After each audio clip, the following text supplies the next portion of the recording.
So about this time last year I made a video called 7 Years of Lucid Dreaming, where I spoke about how I started learning how to lucid dream, the journey that I had had up until that moment, and the nature of my lucid dreams and how those things had changed over the years. So now it is 8 years of lucid dreaming, and I thought I would make a little video about that. So obviously not much is really going to have changed in that year, but as always, you know, I'm constantly learning things and constantly thinking about how I can improve my own lucidity, how I can help other people, and just the whole topic of lucid dreaming in general. So it's actually been quite a slow year for me. I would say that probably 2015, 2016 were like the years where I had the most lucid dreams. In terms of the quantity, it was quite high. I was having lucid dreams on a pretty regular basis, probably on average between like 8 and 15 lucid dreams a month. I was really going for it, I was putting a lot of effort into it. Admittedly, it probably wasn't all good. My sort of life and lucid dreaming balance was kind of out. I spent more time on that than I did anything else, which probably isn't that healthy really.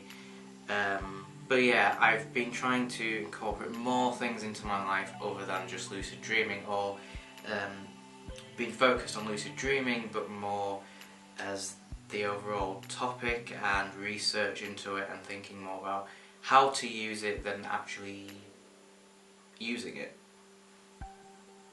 So I haven't put in a great deal of effort into getting lucid this year.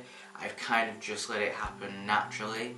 There have been a few weeks where I've put in, a lot of focus and it has paid off, but typically I haven't been focusing so much on just getting lucid. So it has meant that my lucidity has decreased a hell of a lot than what it normally would be.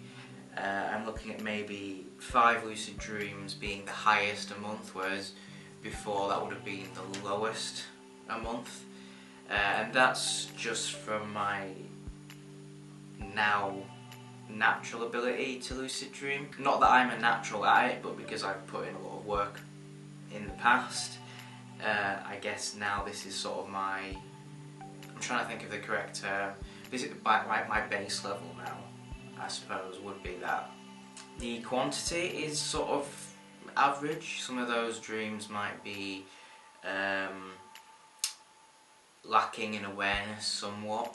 I might not fully understand that I am dreaming, but have that sense of there being something not quite right and being able to assume a certain level of control.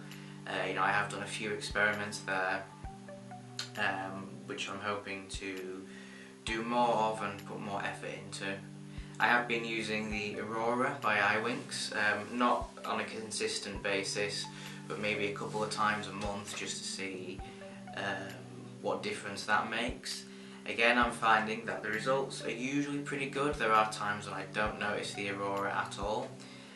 There are times when I notice it and it kind of triggers off a bit of lucidity, but sometimes it's not a great deal.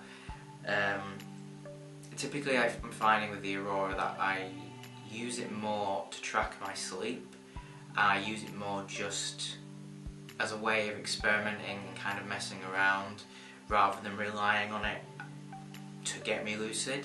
I still think it's a pretty decent device compared to what we've had recently, although I know that iWinks have been very, very slow in their responses. I've had a few people message me on my Aurora videos saying that they still haven't received theirs and that they're warning people not to pre-order, which is fair enough. I understand people's concerns there. I'm not quite sure what's happening with iWinks. They haven't been particularly good at responding to people, and that's a shame. I can't speak for what's actually happening there or what's happening with people's pre-orders. But anyway, just going back to lucid dreaming in general, yeah, 8 years, I've been doing this 8 years, which I know is still pretty short compared to some of the other people online who have been doing this for years and years and years. At the same time though, I realise it's for a lot of people they don't quite make it this far, because it's still something that I feel people give up on quite easily, and I can understand why, because it does take quite a bit of work in the beginning, especially when you're trying to figure out how you work. You know, for me, definitely dream-induced lucid dreaming seems to yield the best results. That's for me. I know some people are really big on wake-induced lucid dreaming, but for me that just simply that just simply doesn't work, because I'm just not very good at waking up and timing things correctly, and because my brain's a bit funny, sometimes I wake up and instantly I've kind of got voices trying to tell me what I should be doing with my day. So for me it's best that I don't mess around with stuff like that. Dream induced works well for me, I'm sticking with it. This year has got me thinking more about what I could do with lucid dreaming, whether that be career based or not so career based. I mean, it's still difficult to think of how to actually use lucid dreaming in a way where I can put my time and effort into that, where I can potentially make something of that. You know, I'm still figuring out life in general, really. I'm just kind of going with it. But yeah, particularly right now I'm thinking about more experiments I can do with mental health stuff. Obviously I've spoken quite a lot about hearing voices and lucid dreaming, you know, dealing with those kind of issues and figuring out why I hear voices, the potential reasons why I hear voices, but I haven't really done more in-depth work on that. So even though I've spoken to my voices and I've got an understanding of why I might be hearing them and what they might want from me, I haven't really taken that further into speaking more in depth with each voice and really figuring out what I need to do with them in order to, I guess, further heal, if that's the right word, myself and get on with life. So that is going to be what I'm mostly going to be focusing on with lucid dreaming. I'm sure I'll have plenty of lucid dreams where I just dick around and, you know, indulge in things, but that will be my primary focus, and I'm hoping to sort of document that as best I can and let you guys follow me on that journey. And as ever, there has been the usual tension and issues within the lucid dreaming community itself, particularly around technology and where that's going. I know that James, Spacetime Badass, had his issues with luciding and their device, the Lucid Catcher, and Daniel Love, the Lucid Guide, has recently had some confrontation with World of Lucid Dreaming and the device that they're promoting, the Dreamer, I think. Now, as far as technology goes, you know, I've said this before, I'm not pro-technology, I'm not anti-technology. Same with supplements. I think, you know, they have their place.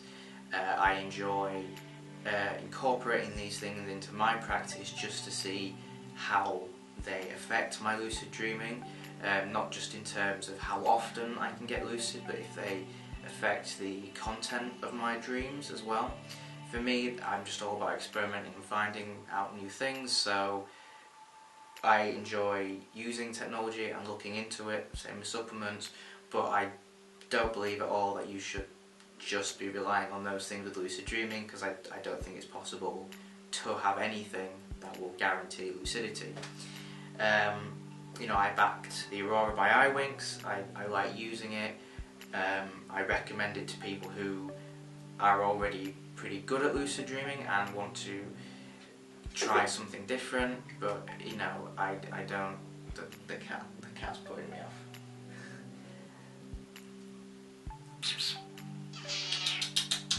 Hey. Hello. But I've forgotten what I was saying. But yeah, there is this problem at the moment where it feels like technology is starting to dominate lucid dreaming a little bit, or people are trying to anyway, and it's hard to really know the intentions behind companies. It does feel a lot of the time that it's primarily financially rooted, but I don't know. So there has been that problem with the future of lucid dreaming and where we're going with that, and people's concerns on how we are moving forward with lucid dreaming. And this brings me on to my next point of the ongoing battle between the spiritual side of lucid dreaming and the more scientific side of lucid dreaming.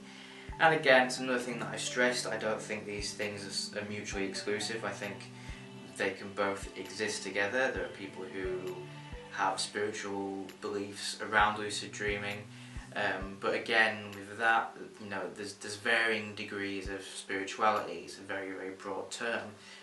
You know, I might say that I do have a spiritual connection with lucid dreaming, but that's like a personal thing, and I don't see lucid dreaming as being something that's occurring outside of the body.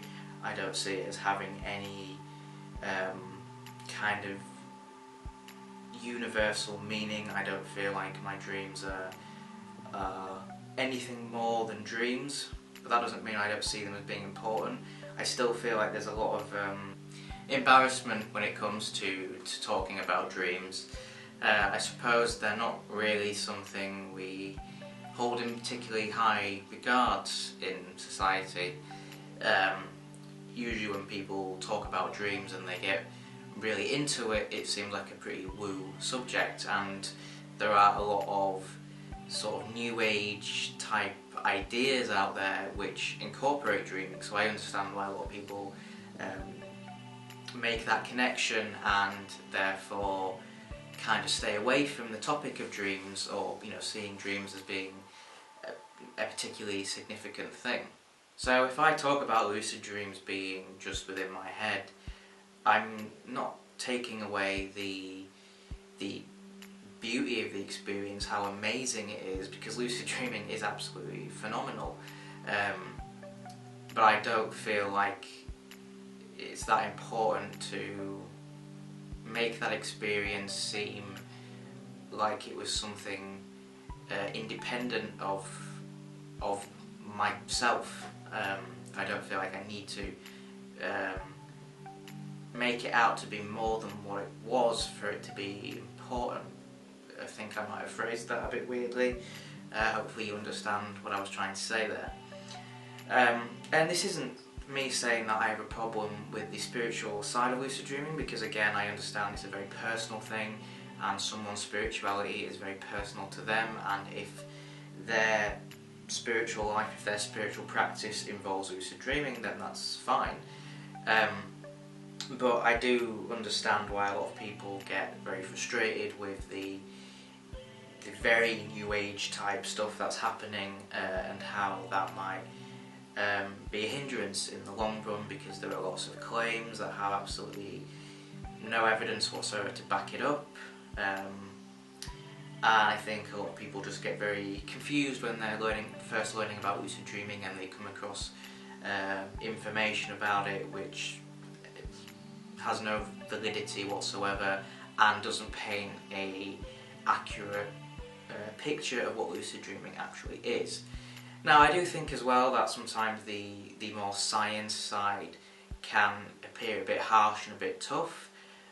Some people I know, you know, you get your sort of militant atheists who are very, very against any kind of religious or spiritual idea and think it's all stupid. So you know, you obviously get lucid dreamers who are like that as well.